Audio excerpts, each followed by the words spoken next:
गंवार पति। एक लड़की की शादी उसकी मर्जी के खिलाफ एक सीधे साधे लड़के से की जाती है, जिसके घर में एक माँ के अलावा और कोई नहीं है। दहेज में लड़के को बहुत सारे उपहार और पैसे मिले होते हैं। लड़की किसी और लड़के से बेहद प्यार करती थी और लड़का भी।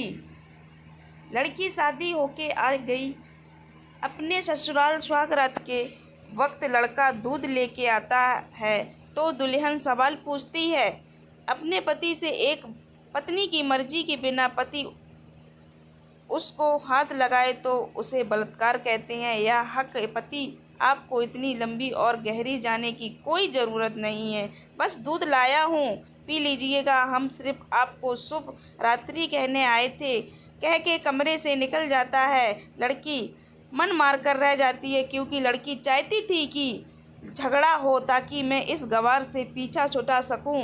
हाँ तो दुल्हन मगर घर का कोई भी काम नहीं करती थी, बस दिन भर ऑनलाइन रहती, न जाने किस किस से बातें करती है। मगर उधर लड़के की माँ बिना शिकायत के दिन भर चूल्हा चौका लेकर घर का सारा काम करती थी, मगर हर पल अपने होठों पर मुस्कुराहट लेके फिरती। लड़का एक कंपनी से छोटा सा मुलाजिम है और बेहद ही मेहनती और ईमानदार। करीब महीने भर बीत गए मगर पति पत्नी अब तक नहीं सोए।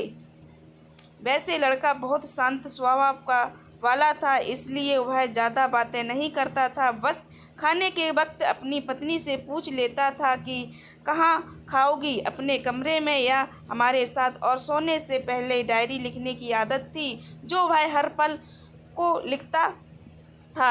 ऐसे लड़की के पास एक स्कूटी था, वह हर रोज़ बाहर जाती थी पति के ऑफिस जाने के बाद और पति के वापस लौटते ही आ जाती थी। छुट्टी का दिन था, लड़का भी घर पे ही था तो लड़की ने अच्छे भले खाने को भी गंदा कह के माँ को अपशब्द बोल के खाना फेंक देती है। मगर वह शांत रहने वाला उसका पति अपनी पत्नी का पर हाथ उठा देता है, मगर माँ अपने बेटे को बहुत डांटती है। इधर लड़की को बहाना चाहिए था झगड़े का जो उसे मिल गया था। वह पैर पटकती हुई स्कूटी लेके निकल पड़ती है। लड़की जो रोज घर से बाहर जाती थी वह अपने प्यार से मिलने जाती थी। लड़की भले ही टूट कर चाहती थी लड़के को, मगर उसे पता था कि हर लड़की की एक हद होती है जिसे इज्जत कहते हैं, वह उसको बचाए रखी थी। इधर लड़की अपने प्यार के पास पहुंचकर कहती है अब तो एक पल भी उस घर में नहीं रहना है मुझे। आज गंवार ने मुझ पर हाथ उठा के अच्छा नहीं किया, नाम की सिंदूर लगानी बाकी है, बस वह लगा दो। सब कुछ तुम अपनी मर्जी से करना। लड़का ठीक है, मैं तैयार हूँ, मगर इस बार कुछ पैसे ज़रूर साथ लेके आना। मत सोचना हम दौलत से प्यार करते हैं,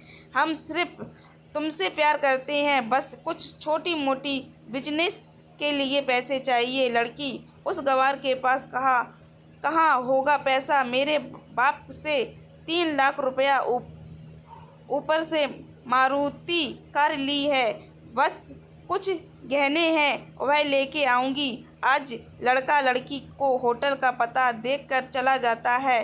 लड़की घर आके फिर से लड़ाई करती है, मगर अफसोस वह अकेली चिल्लाती रहती है, उससे लड़ने वाला कोई नहीं था।